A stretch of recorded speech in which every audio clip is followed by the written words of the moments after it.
Paging Dr. Gary C. Please proceed to the Parang geriatrics naghahalo, no? department. Emergency! Emergency! Paging Dr. C! Emergency! Emergency! Ay, nako! Kumusta po kayong lahat? Kayo po'y nanonood ng Gabay sa Kalusugan. Ito po si Dr. Gary C. at your service.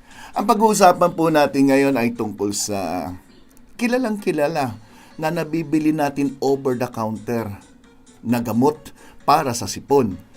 At kaya nga tinanong ko uminom ba kayo ng Neosep? Sino bang hindi? Ang Neosep, napakatagal na niyan. 60 years na yata yan sa market. At ang pag-uusapan natin ngayon ay ang uses, tamang doses ng pag-inom, at yung possible side effects. Yan, pag-usapan natin. Ops, lahat po ng sasabihin ko ay hindi ko gawa-gawa. Meron po tayong basihan. Ang basihan po natin ay itong tinatawag na MIMS Philippines. Ano po ba yung MIMS na yan? Itong MIMS, kilala po yan sa Monthly Index of Medical Specialties. Yan po ay kumbaga para mga Bible ng mga doktor kung saan kami kumukuha ng mga impormasyon pagdating doon sa gamot, yung tinatawag na prescribing reference for general practice. Lahat ho ng hospital, lahat siguro ng doktor, maski na po estudyante ay meron pong netong tinatawag na MIMS, no? Parang Bible yan At dito, isi-share ko po sa inyo kung ano yung mga nakasulat. At ang ginawa ko, para hindi nyo sabihin na gawa-gawa ko, ang ginawa ko mismo yung MIMS, kinapi-paste ko na mismo yung content. Tatagalugin ko at ipapaliwanag ko lang ng simple para sa kapakanan, lalo na ng mga senior citizen. Bakit senior citizen? Kasi yung mga senior citizen, sila po yung medyo mahina ng atay, sila yung mahina ng bato, sila yung maraming iniinom ng maintenance na gamot. Ano kaya ang posibleng interaction ng gamot na iniinom nila na maintenance dun sa pag-inom nila ng gamot sa sipon? At I'm sure marami sa inyong pag may sipon, hindi na nagpapakonsulta. Yung iba sa inyo ay kusa na lang nabibili sa mga drugstore. Pati nga sa sari-sari store. Pati rin po sa mga convenience store ay nabibili na po itong Neosep. Di ba? At kilala naman yan at safe naman yan at magandang klaseng gamot yan para sa sipon. Pero syempre mas maganda yung alam nyo yung tamang pag-inom, alam nyo yung mga posibleng epekto o kaya yung mga sinasabing adverse reaction at ano yung mga precaution. Yan ang ating tatalakayin. Okay, so kung ready na po kayo, let's start. Okay. Ang full prescribing info na mababasa nyo dun sa MIMS ay ito. Ang content ng Neosep Forte ay phenylephrine hydrochloride. May kasamang chlorpheniramine maleate at paracetamol. Yan yung Neosep Forte na tableta. Yung Neosep non-drowsy naman, may taglay na phenylephrine hydrochloride at paracetamol. Ang pagkaiba ng dalawa, walang chlorpheniramine maleate, yung tinatawag na non-drowsy.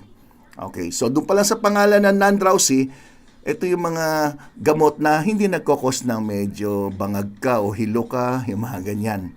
Ang description na mismo nakalagay sa MIMS, Neosep Forte contains phenylephrine hydrochloride 10 mg, chlorpheniramine maleate 2 mg, and paracetamol 500 mg. So, ganun din ang laman ng non-drowsy na Neosep. Ang pagkaiba lang, wala siyang chlorpheniramine maleate.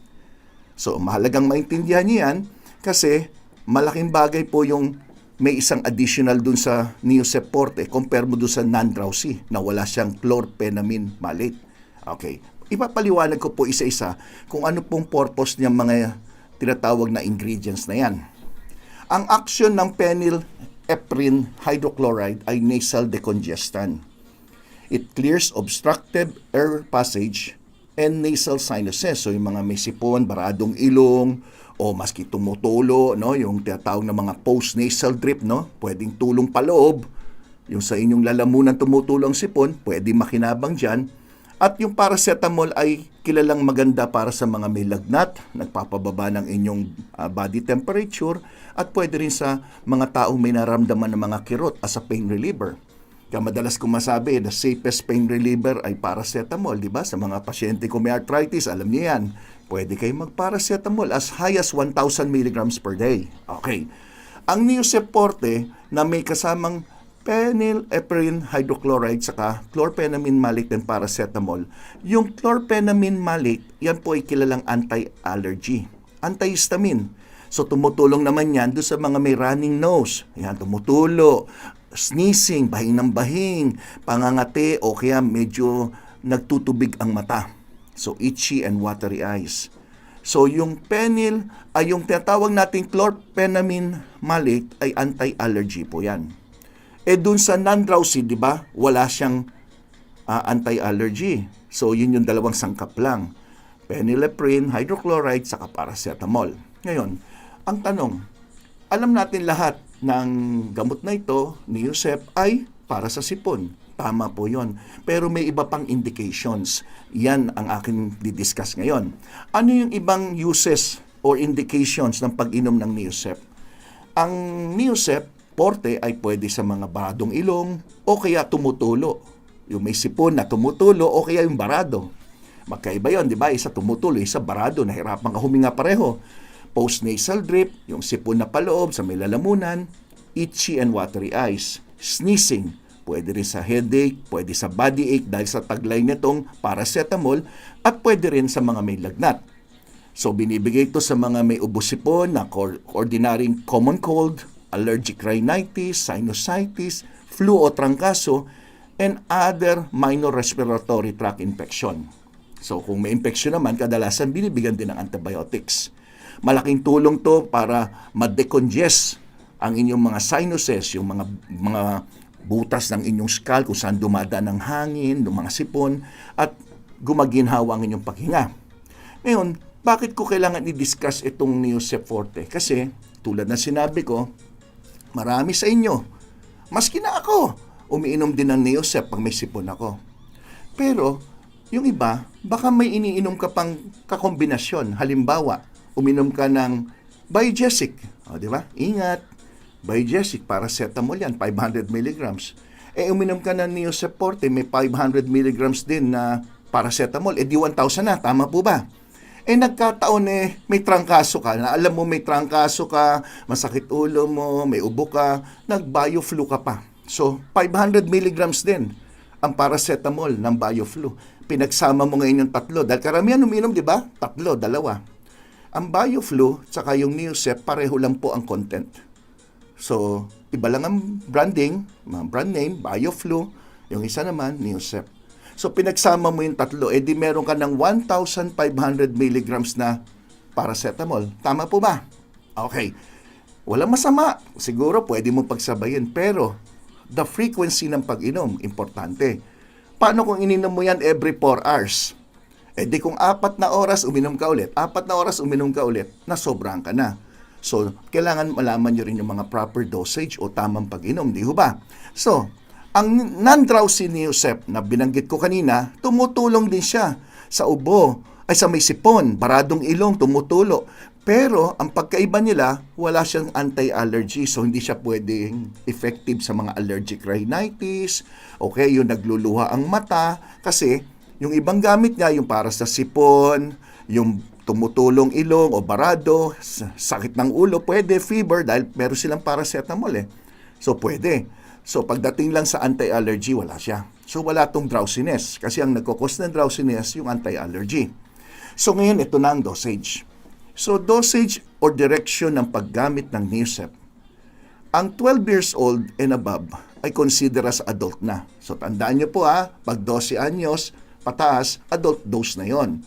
Pag 8 years old, below, or 11 pababa, syempre sa pediatric yan. Ang binibigay mo mga syrup. Since nandun ako sa mga adult o sa mga geriatric medicine, moron, pag-usapan natin yung 12 years old and above. Sa 12 years old and above, ang inom po ng Neosep, isang tableta lang. Huwag niyong dadalawahin unless ito'y in-advise ng inyong doktor. So, ang pag-inom niyan by mouth, hindi na ina-advise na durugin yan o whatever, no? Kailangan by mouth, lunukin nyo. So, adult and children, 12 years old and above, 1 tablet lang ang pag-inom as recommended by your doctor at pwede nyong inumin every 6 hours, kada 6 na oras. So, maximum of 4 sa isang araw. Tama po ba? Kasi 24 hours a day, di ba? So kung talagang nasa ospital ka, gigisingin ka 'di ba ng alas 12 para uminom ng gamot. So ganun ang ginagawa every 6 hours. Maximum po 'yon, 4. Pero sa tunay na buhay, minsan tulog ka na ng mga bandang alas 12, so iniinom mo lang yan mga 3 times a day kadalasan. Which is okay din po, walang problema. Ang non-drowsy, ganun din. Sa 12 years old and above, ang pag-inom din yan, 1 tablet every 6 hours as recommended by your doctor.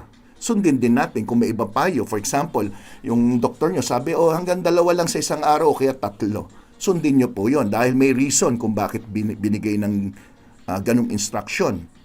Yung missed dose, halimbawa, hindi mo na inom, every 6 hours inumin mo, nakaligtaan mo, huwag ka nang hahabol. Yung iba kasi, nakaligtaan ko yung alas 12 inom ako, hinabol ko ngayon, nagdalawa ako nung susunod, mali po yun. So kung na-miss mo na po yung pag-inom ng oras na yon, hayaan mo na yon.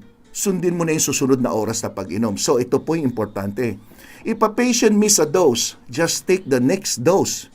If still needed, base sa inyong kondisyon. May sipon ka pa rin. Guminawa, pero hindi pa tuluyang guminawa. Di uminom ka ulit, pero sundin mo na yung tamang oras base sa pag-inom mo. Huwag mong dodoblehin. Yan ay importante dahil may iba nagdodoble, tapos sasabihin, biglang tumaas ang blood pressure ko at kung ano-ano pa. Doon ko yung didiscuss sa mga tinatawag na posibleng side effects sa overtaking or overdose ng pag-inom. So ito na yung overdose. Signs and symptoms na nasobrahan ka ng pag-inom. Ayan. Pag ang isang gamot ay may taglay na phenylephrine, ito po ay gamot sa sipon na nagkokos ng vasoconstriction, pagsara ng ugat, so pagkipot ng ugat. So pag kumipot ang ugat, ano nangyayari? Di ba tumataas ang blood pressure, so pwede magkaroon ng palpitation, vomiting, headache, paresthesia, yung pakiramdam nyo may tinutusok-tusok ng pagdibli, mga balat nyo nangangapal, may gumagapang na langgam. Posible po, lalo na sa mga may edad na uminom ng gamot para sa sipon, nagkaroon ng cerebral hemorrhage or bleeding o pumutok ang ugat sa kanilang brain at pwede magkaroon ng seizure. Ito ay kadalasan nangyayari naman sa mga may edad. Lalo na kung may mga gamot na iniinom na kumontra dun sa gamot na iniinom nila para sa sipon. So, I'm not talking about Neosep lang, kundi lahat ng gamot ng sipon, lahat ng gamot sa sipon na may taglay na phenylephrine hydrochloride. Malinaw yan, ha? Kaya ko lang binanggit yung Neosep dahil sino bang hindi nakakakilala sa Neosep? Hinanimbawa ko lang po yan. Ngayon, yung paracetamol naman ang na-overdose. Na-overdose ka ng paracetamol, ay pwede ka magkaroon ng mga maramdaman na tinatawag na hati sa 4 na phases, no? Yung unang phase ng overdose ng paracetamol, pwede ka magkaroon ng eating disorder, naduduwal, sumusuka, nanghihina, at matinding pagpapawis, excessive sweating. Yan yung una. Pag natigil mo na, maaring makarecover ka na unti-unti. Pero tinuloy-tuloy mo pa, nag-overdose ka pa ng paracetamol, mapupunta ka ngayon sa second phase. Ang second phase niyan, sasakit yung bandang kanang itaas ng inyong tiyan, kung saan yung inyong atay makikita. So the right upper abdominal pain, kadalasan masakit, o kaya pag nadidiinan, sumasakit, pwedeng involvement ng liver enlargement. Yan ay maaring because of toxicity ng paracetamol. Abdominal discomfort o feeling mo palaging busog o puno. Pag tinignan mo ang dugo, mataas yung bilirubin at mataas yung liver enzyme na tinatawag na SGPT. Mapapansin nyo, prolong ang inyong prothrombin time. Itong prothrombin time, ibig sabihin ng prolong, pag nagkaroon ka ng sugat, ang tagal bago tumigil ang pagdurugo. At occasionally, nangyayari na humihina ang inyong pag-ihi o nagiging konti ang inyong naiihi. Stage 2 po yan ng paracetamol overdose. Okay, nagpahinga ka, okay na, natigil na yung pag-inom mo ng paracetamol dahil na-aware ka na, di ayos, maaaring makarecover ka unti-unti. Pero pag hindi, eto na, stage 3. Eating disorder tulad ng nasusuka, naduduwal, nangihina, signs of liver problem tulad ng paninilaw, jaundice. At pag minalas-malas, posibleng magkaroon ng kidney failure. Ang stage 4, recovery or progress to fatal complete liver failure. Yan ang matindi. Mamimili tayo. Actually, hindi pala natin mapipili. Pwedeng makarecover, pwedeng lumala at pumunta sa complete liver failure. Yan yung 4 stages of paracetamol overdose ng isang pasyente. Mabalik tayo ngayon doon sa kwento ko kanina. May sipon ka, masama pakiramdam mo, pili mo, tinatrangkaso ka, linalagnat ka, Neosep, BioFlu, saka Biogesic. Di ba sabi ko, 500 mg sa bawat isa niyan. So that's 1,500 milligrams. Mataas yung lagnat mo. Ang tindi na sipon mo, sama ng pakiramdam mo. Ininom mo ngayon to, ginawa mo every 4 hours na hindi naman dapat. So ano mangyayari? Di sobra-sobra na po tayo sa paracetamol. 1,500 kada laklak Tatlo yun Okay? So, 1,500 after 4 hours, another 4 hours, nag 1,500 ka ulit, nasobrahan tayo. So, maaaring magkaroon kayo ng gantong problema. May magsasabi, sino naman tangang gagawa niyan? Ay, huwag kayong magtaka. Marami pong ganyan. Lalo na yung mga nagmamadaling gumaling. Kaya, yun nga ang purpose na itong lecture na to, ay gabayan po kayo. Dahil hindi na po kayo nagpapakonsulta Kung nagpakonsulta kayo sa doktor, maaaring nasabi sa inyo itong mga ito. Unfortunately, tulad na sinabi ko, walang may sipon o may konting sinat na nagpupunta sa doktor. Bihirang-bihira. Siguro 1 sa 10. I'm sure, alam niyo yan. What more kung yung may edad na may maintenance na gamot?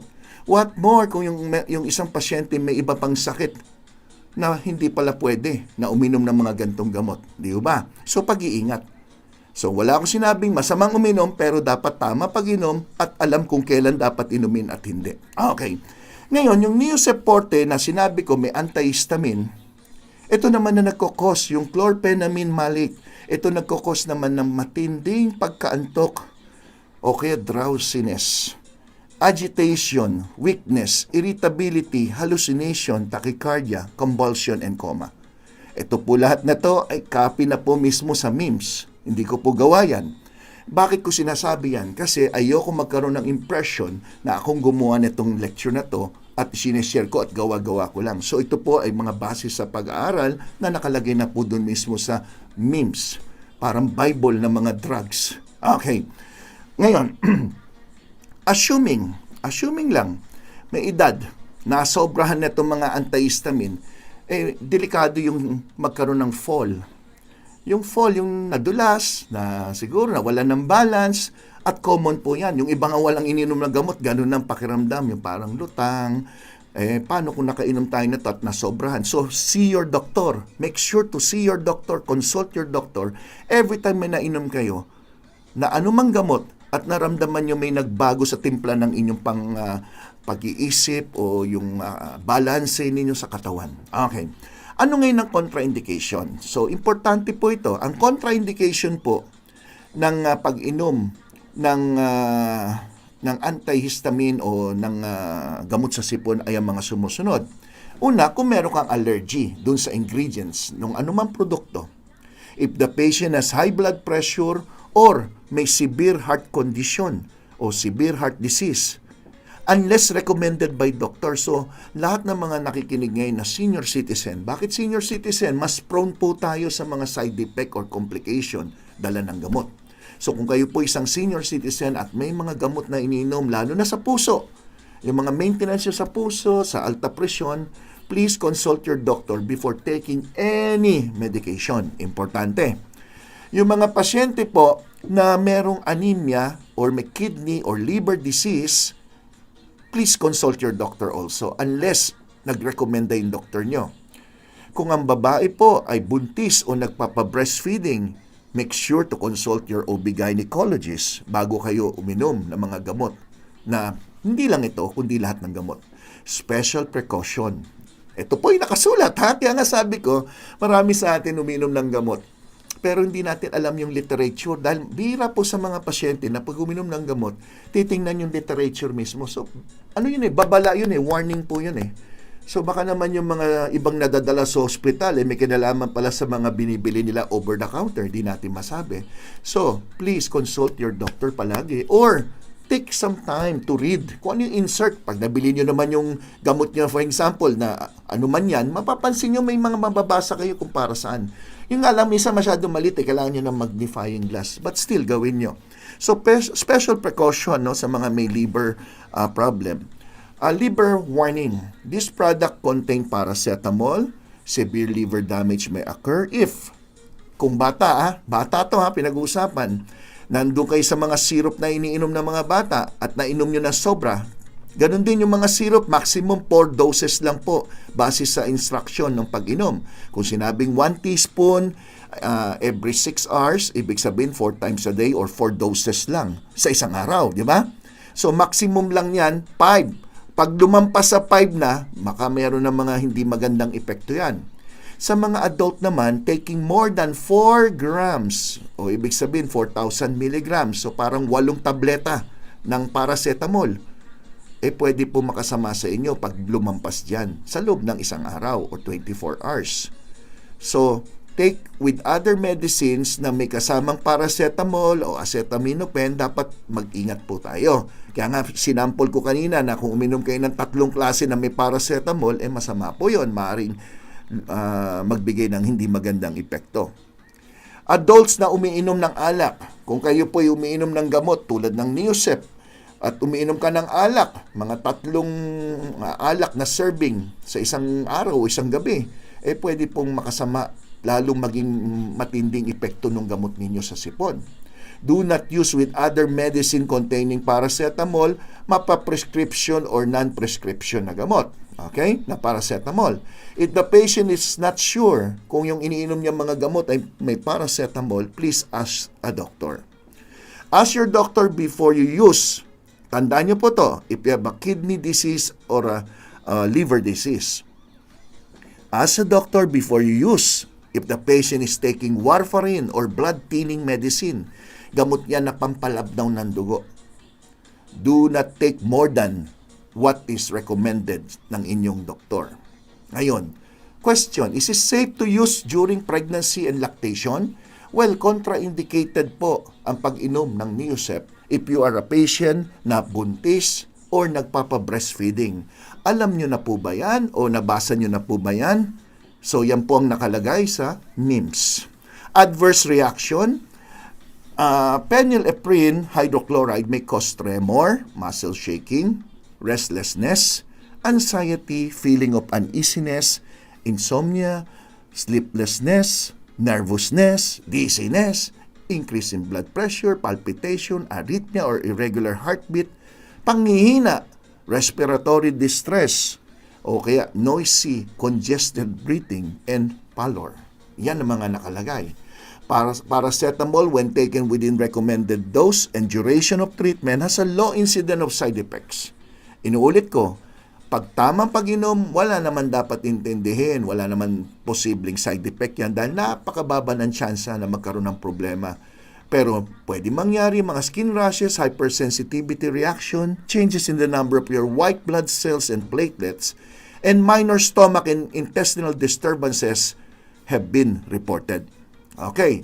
Neosep, chlorpheniramine malate may cause sleepiness and drowsiness tulad ng sinabi ko. Pero other than that, other undesirable effects include muscle weakness, gastrointestinal discomfort, nausea, vomiting, diarrhea or constipation, dryness of the mouth, nose, and throat, difficulty urination or urinating, ringing in the ears, visual disturbance, blurred vision, insomnia, sleeplessness, tremor, nervousness, irritability, chest tightness, increase or decrease blood pressure, and headache.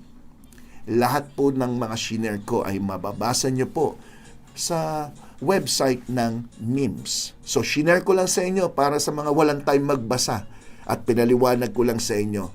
So, remember, it's a safe medication if it's taken at the right doses at huwag mag-over-inom.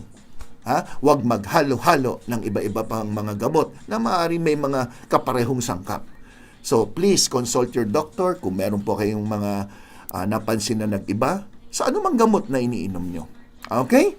So, okay po ba yung aking paliwanag? Kung nagustuhan nyo, huwag nyo naman kalimutan. Siyempre, ano pa? Siyempre, mag-thumbs up. Tapos mag-iHeart GSK dyan sa baba. At mag-subscribe dito sa Gabay sa Kalusugan, Dr. Gary C. Please invite your friends and relatives to join us here para sama-sama tayo maging matalino. Okay? So maraming salamat po sa inyong lahat. Thank you. Ako po si Dr. Gary C., ang inyong Gabay sa Kalusugan. Bye-bye!